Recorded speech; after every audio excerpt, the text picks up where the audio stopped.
ಈ ಸಂಸ್ಥೆಯ ಮುಖ್ಯೋಪಾಧ್ಯಾಯರನ್ನು ಕೇಳ್ಕೊಂಡಾಗ ತುಂಬುರದಿಂದ ಒಪ್ಕೊಂಡು ಖಂಡಿತ ನಾವು ಅವಕಾಶ ಮಾಡ್ಕೊಡ್ತೀವಿ ಅಂತ ಹೇಳಿದ್ರು ಅವಕಾಶವನ್ನು ಮಾಡಿಕೊಟ್ಟಿದ್ದಾರೆ. ಬಹುಶಃ SVN ಒಳಲು ಏನಿದೆ, ನಮ್ಮ ಈಗ ಒಂದು ವರ್ಷದಿಂದ ನಾನು ಇಲ್ಲಿ ಹುದ್ದೆಯಲ್ಲಿದ್ದೀನಿ. ನಮ್ಮ ಯಾವುದೇ ಅಂತ ವಿಚಾರಗಳಲ್ಲಿ ಅತ್ಯಂತ ಹೆಚ್ಚು ಸಪೋರ್ಟ್ ಆಗಿರುವಂತಹ ಈ ಸಂಸ್ಥೆಯ ಮುಖ್ಯಸ್ಥರು ಮತ್ತೆ ಈ ಸಂಸ್ಥೆಯ ಮುಖ್ಯೋಪಾಧ್ಯಾಯರು ಮತ್ತೆ ಈ ಸಂಸ್ಥೆ ರೀತಿಗಳು ಸಹ ಸಹಕಾರವನ್ನು ಕೊಟ್ಟು ಬಂದಿದ್ದಾರೆ. ನನ್ನ ಪಾಠದ ಹೆಸರು ಸಂಜನಾ. ನನ್ನ ಹೆಸರು ಪ್ರಿಯಾ ಎಂಪಿ. ನಾನು 10ನೇ ತರಗತಿಯಲ್ಲಿ ವ್ಯಾಸಂಗ ಮಾಡುತ್ತಿದ್ದೇನೆ. ನನ್ನ ಪಾತ್ರದ ಹೆಸರು ಸಾವಿತ್ರ. ನನ್ನ ಹೆಸರು ಕುಸುಮ. ನಾನು 9ನೇ ತರಗತಿಯಲ್ಲಿ ಓದುತ್ತಿದ್ದೇನೆ. ನಾನು ಮಾಡುತ್ತಿರುವ ಪಾತ್ರ ಭೂಮಿಕಾ.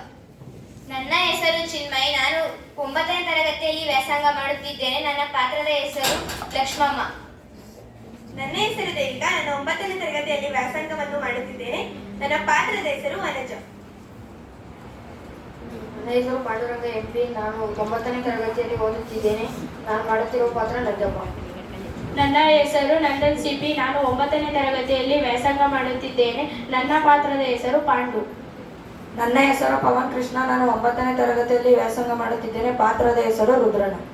ನನ್ನ ಹೆಸರು ಮನ್ವಿತ್. ನಾನು 9ನೇ ತರಗತಿಯಲ್ಲಿ ಓದುತ್ತಿದ್ದೇನೆ. ನನ್ನ ಪಾತ್ರದ ಹೆಸರು ಸಿದ್ದಣ್ಣ.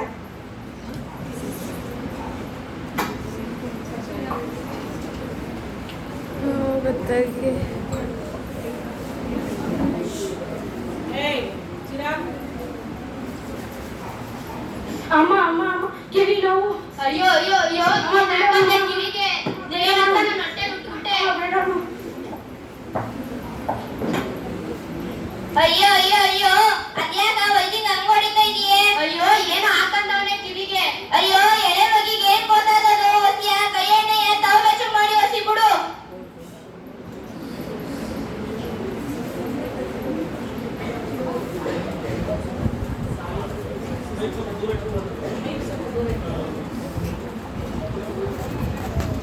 ಏನು ಆಗುದಿಲ್ಲ ಮಣಿಕಪ್ಪ.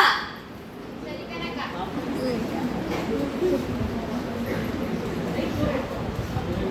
ಮಗಿಗೆ ಏನಾಯ್ತು? ಅಯ್ಯೋ ಕಿವಿಗೆ ಏನೋ ಹಾಕೋಬಿಟ್ಟವನೆ. ಅದಕ್ಕೆ ಪಕ್ಕದ ಮನೆ ಲಕ್ಷ್ಮಕ್ಕ ಕೈ ಎಣ್ಣೆಕಾಯಿ ಸುಯಿ ಅಂದ್ರು ಉಯ್ತಾನೆ. ಸರಿ ಆಯ್ತು, ತಕೋ ತರಕಾರಿ ಇಟ್ಟು ಗದೆ ತಕೊಂಡ್ ಬರ್ತೀನಿ. ಸರಿ ತಾತಂತ ಹೋಗ್ ಮಣಿಕಪ್ಪ.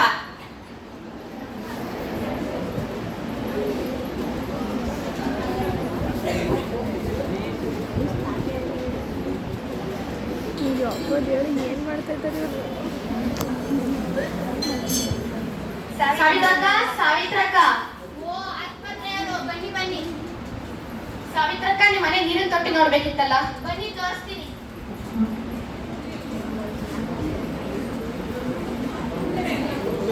ಇಲ್ಲಿ ನೋಡಿ. ಹೌದೌದು. ಸಾವಿತ್ರಕ್ಕ, ನೀವು ದಿನ ಬಿಟ್ಟು ದಿನ ನೀರು ತೊಟ್ಟಿ ತೊಳಿತಾ ಇದ್ದೀರಾ? ಒಣ ದಿನ ಮಾಡ್ತಾ ಇದ್ದೀರಾ? ಅಯ್ಯೋ ದಿಸ ತೊಳೆಯಕ್ಕಾಗದ, ದಿಸ ಒಣಗ್ಸಕ್ಕಾಗದ. ನಮ್ಗೆ ದಿಸ ನೀರ್ ಬಿಟ್ಟಾರೆ, ಅದಕ್ಕೆ ಅದೇ ತೊಟ್ಟಿ ನೀರ್ ತುಂಬ್ತೀನಿ. ನೋಡಿ ಸಾವಿತ್ರಕ್ಕ, ದಿನ ಬಿಟ್ಟು ದಿನ ನೀರಿನ ತೊಟ್ಟಿ ತೊಳಿಲಿಲ್ಲ ಅಂದ್ರೆ ಅಲ್ಲಿ ಸೊಳ್ಳೆಗಳು ಜಾಸ್ತಿ ಆಗಿ ಮೊಟ್ಟೆ ಇರ್ತವೆ, ಲಾರ್ವಗಳು ಉತ್ಪತ್ತಿ ಆಗ್ತವೆ, ಜೊತೆಗೆ ಸೊಳ್ಳೆಗಳು ಜಾಸ್ತಿ ಆಗ್ತವೆ. ಅದರಿಂದ ಮನೆಯವರೆಲ್ಲ ರೋಗಗಳು ಮಲಗ್ತಾರೆ. ಓ ಸರಿ ಕನಕ.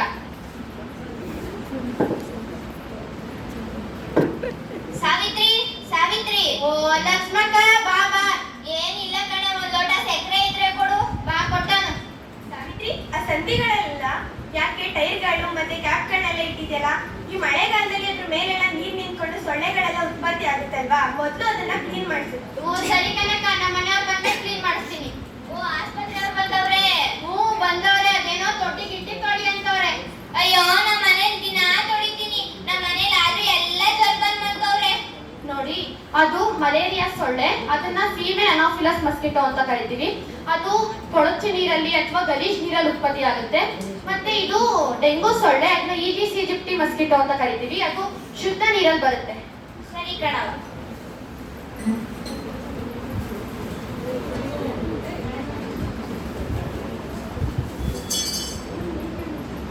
ಸರಿ ಬನ್ನಿ ಕುತ್ಕೊಳ್ಳಿ, ಕಾಫಿ ತರ್ತೀನಿ.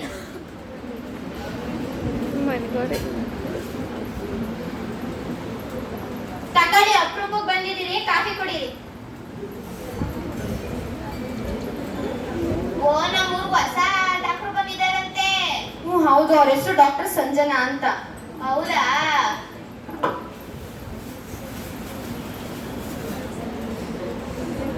ಸಾವಿತ್ರಿ, ಆ ತರಕಾರಿಗಳನ್ನ ಯಾಕೆ ತೊಳಿದೇನೆ ಆಗ್ತಿದ್ಯಲ್ಲ?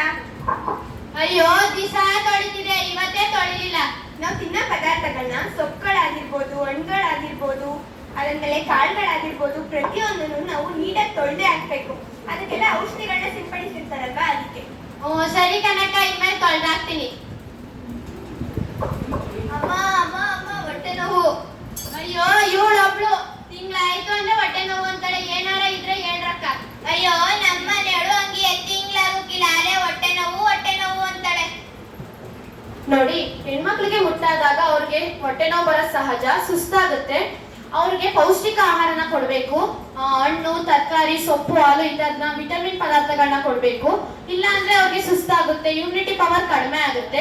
ಆದ್ರಿಂದ ಅವ್ರಿಗೆ ದಿನಾಲೂ ಒಂದ್ ಲೋಟ ಹಾಲು ಕೊಡ್ಬೇಕು, ವಿಟಮಿನ್ ಪದಾರ್ಥಗಳನ್ನ ಕೊಡ್ಬೇಕು. ಇಲ್ಲಾಂದ್ರೆ ಅವ್ರು ತುಂಬಾ ಸುಸ್ತಾಗ್ತಾರೆ. ಮತ್ತೆ ಪ್ರತಿದಿನ ಸ್ನಾನ ಮಾಡಿಸ್ಬೇಕು. ಅಯ್ಯೋ ಇದು ಅದೇ ಏನು ತಿನ್ನೋದಿಲ್ಲ, ಅಂಗಡಿ ತಿಂಡಿ ಕೊಡೋ ಚೆನ್ನಾಗಿ ತಿಂತದೆ. ಅಯ್ಯೋ ನಮ್ಮನೆಯವಳು ಅಷ್ಟೇ, ಅಂಗಡಿ ತಿಂಡಿ ಅಂದ್ರೆ ಆಳು ಮೂಳು ಕಸ ಕಡ್ಡಿ ಎಲ್ಲ ತಿಂತಾಳೆ. ಅದೇ ಉಪ್ಸಾರು ಮುದ್ದೆ ಸೊಪ್ಪು ಅಂದ್ರೆ ವ್ಯಾ ಅಂತಾರೆ. ನೋಡಿ ಅಮ್ಮ, ಅಂಗಡಿ ತಿಂಡಿಗಳಾಗಿರ್ಬೋದು, ಅದಾದ್ಮೇಲೆ ರೋಡ್ ಸೈಡ್ ಅಲ್ಲಿ ಮಾಡೋ ಗೋಬಿ, ಪಾನಿಪುರಿ ಇವನ್ನೆಲ್ಲ ತಿಂದ್ರೆ ಆರೋಗ್ಯಕ್ಕೆ ಹಾನಿಕರ. ಇನ್ ಯಾವತ್ತೂ ಇದನ್ನೆಲ್ಲ ತಿನ್ಬೇಡ ಕಣಪ್ಪ. ಯಾರದು ಅಡುಗೆಯರಲ್ಲ? ಅಯ್ಯೋ ನನ್ ಮಗ ಅದೇನೋ ಕಿವಿ ನೋವು ಅಂತಾನೆ. ಅದಕ್ಕೆ ಪಕ್ಕದ ಮನೆಗೆ ಲಕ್ಷ್ಮಕ್ಕ ಕೈಯಣ್ಣೆ ಕಾಯಿ ಸುರಿ ಅಂದ್ರು ಹೋಯ್ತಾನೆ.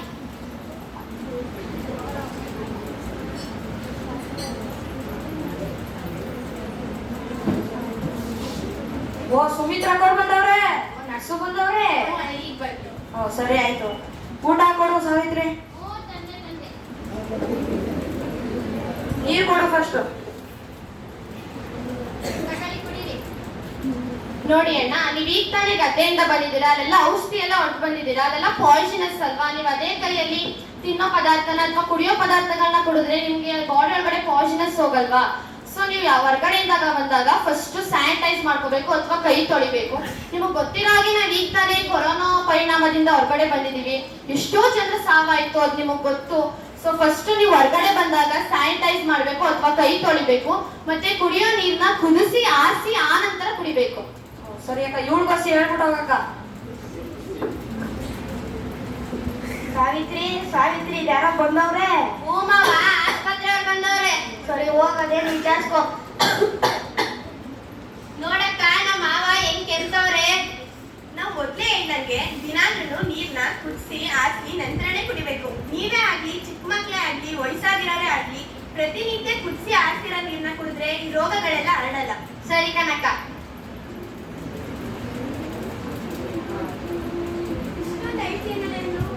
ಅಯ್ಯೋ ಕಿವಿ ನೋವು ಅಂತ ಅಂತಿದ್ದ, ಅದಕ್ಕೆ ಪಕ್ಕದ ಮನೆ ಲಕ್ಷ್ಮಕ್ಕ ಕೈಯಣ್ಣೆ ಕಾಯಿ ಸಾಕು ಅಂದ್ರೆ ಹಾಕಿವ್ನಿ.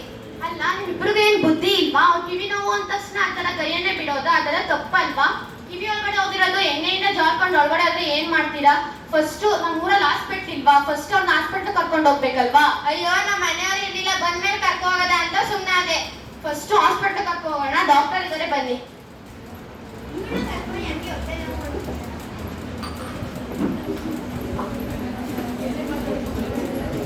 ಹೇಳಿ, ಏನಾಯ್ತು? ಅದೇನೋ ಕಿವಿ ನೋವು ಅಂತಿದ್ದ. ಡಾಕ್ಟರ್ ಕಿವಿ ನೋವು ಅಂದ್ಬಿಟ್ಟು ಕಿವಿಗೆ ಎಣ್ಣೆ ಹೋಗ್ಬಿಟ್ಟಿದ್ದಾರೆ. ಡಾಕ್ಟರ್, ಏನಮ್ಮ ನಿಮಗ್ ಬುದ್ಧಿ ಇಲ್ವಾ? ಯಾರಾದ್ರೂ ಕಿವಿ ನೋವು ಅಂತ ಹೇಳಿದ್ರೆ ಎಣ್ಣೆ ಬಿಡ್ತಾರಾ?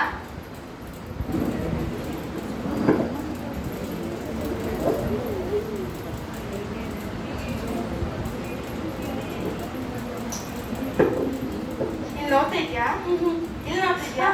ಆಯ್ತಾಯ್ತೇನೋ.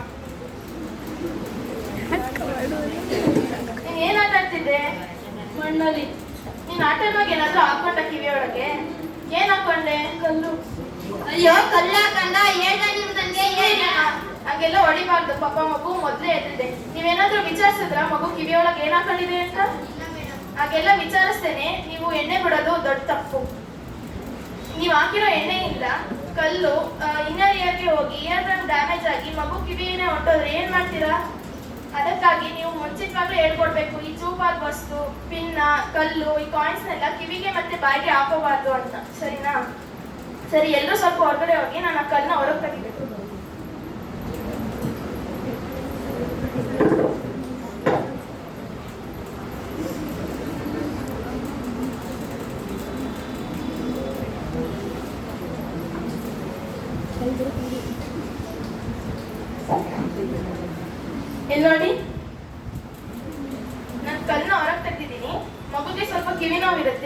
ನಿಮ್ಮಿಂದ ಸ್ವಲ್ಪ ನನ್ನ ಡ್ರಾಪ್ಸ್ನ ಬರ್ಕೊಡ್ತೀನಿ ಮೆಡಿಸನ್ನ, ರಾತ್ರಿ ಮಲ್ಕೊಳ್ಳುವಾಗ ಹಾಕ್ತೀನಿ. ಸರಿ ಮೇಡಮ್.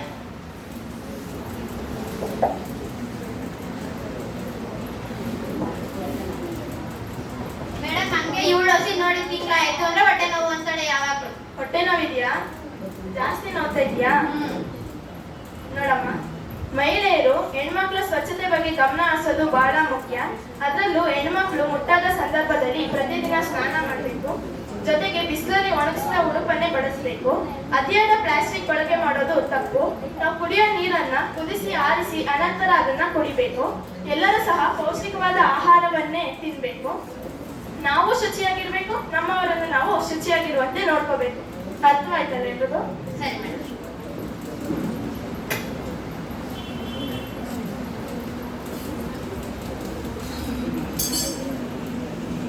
ನೀರನ್ನು ಕುಡಿ. ಕಸ ಹಾಕಬೇಡಿ. ಸ್ವಚ್ಛ ಭಾರತ ಶ್ರೇಷ್ಠ ಭಾರತ. ಸ್ವಚ್ಛತೆ ಹಸಿರಾದರೆ ಜೀವನ ಉಸಿರು. ನಮ್ಮ ಭೂಮಿಯನ್ನು ಹಸಿರಾಗಿಡಿ. ಸುತ್ತಮುತ್ತಲಿನ ಪರಿಸರವನ್ನು ಚೆನ್ನಾಗಿಡಿ. ಸ್ವಚ್ಛ ಭಾರತ ಅಭಿಯಾನ. ಸ್ವಚ್ಛ ಗ್ರಹದ ಕೀಲಿಕೈ ನಮ್ಮ ಕೈಯಲ್ಲಿದೆ. ಶುಚಿತ್ವವು ಆರೋಗ್ಯದ ಮೂಲ. ಸ್ವಚ್ಛತೆಯೇ ಶ್ರೀರಕ್ಷೆ. ಧನ್ಯವಾದಗಳು. ಅಂದ್ರೆ ರಕ್ಷಣೆ ಬ್ಯಾಂಕಿಂಗ್ ಮತ್ತು ಸರ್ಕಾರದಂತಹ ಎಲ್ಲ ಕ್ಷೇತ್ರಗಳಲ್ಲಿರುವ ಸೂಕ್ಷ್ಮ ಮಾಹಿತಿಯನ್ನು ಇದು ರಕ್ಷಣೆಯನ್ನು ಮಾಡುತ್ತದೆ. ಕ್ವಾಂಟಮ್ ಯುಗದ ಸಂವೇದಕಗಳು ಹೆಚ್ಚಿನ ನಿಖರತೆಯನ್ನು ಹೊಂದಿರುತ್ತದೆ. ಕ್ವಾಂಟಮ್ ಯುಗದ ಸಂವೇದಕಗಳು ವೈದ್ಯಕೀಯ ಚಿತ್ರಣ ಮತ್ತು ಭೂವಿಜ್ಞಾನದಲ್ಲಿ ಉಪಯುಕ್ತವಾದ ಕಾಂತೀಯ ಗುರುತ್ವಾಕರ್ಷಣೆ ಅಥವಾ ವಿಜ್ಞಾನ ಕ್ಷೇತ್ರದಲ್ಲಿ ಆಗುವ ಸೂಕ್ಷ್ಮ ಬದಲಾವಣೆಗಳನ್ನು ಇದು ಪತ್ತೆ ಮಾಡುತ್ತದೆ. ಉಪಗ್ರಹಗಳಿಲ್ಲದ GPS ಕ್ವಾಂಟಮ್ ಗೈರೋಸ್ಕೋಪ್ಗಳು ಉಪಗ್ರಹ ಸಂಕೇತಗಳಿಲ್ಲದೆಯೂ ಸಂಚರಿಸಬಲ್ಲ ಮೆದುಳಿನ ಚಿತ್ರಣ ಮತ್ತು ಗುರುತ್ವಾಕರ್ಷಣೆ ಅಲೆಗಳನ್ನು ಪತ್ತೆ ಮಾಡುವುದು ಮತ್ತು ಖನಿಜ ಪರಿಶೋಧನೆಗೆ ಇದು ತುಂಬಾ ಸಹಾಯಕವಾಗಿದೆ. ಪರಮಾಣು ಗಡಿಯಾರ ಸ್ವಾಯಿಂಟ್ ಮೆಕ್ಯಾನಿಕ್ಸ್ ಅನ್ನು ಪರಮಾಣು ಗಡಿಯಾರಗಳಲ್ಲಿ ಸಂಸ್ಥೆ ಮುಂದೆ ಬನ್ನಿ.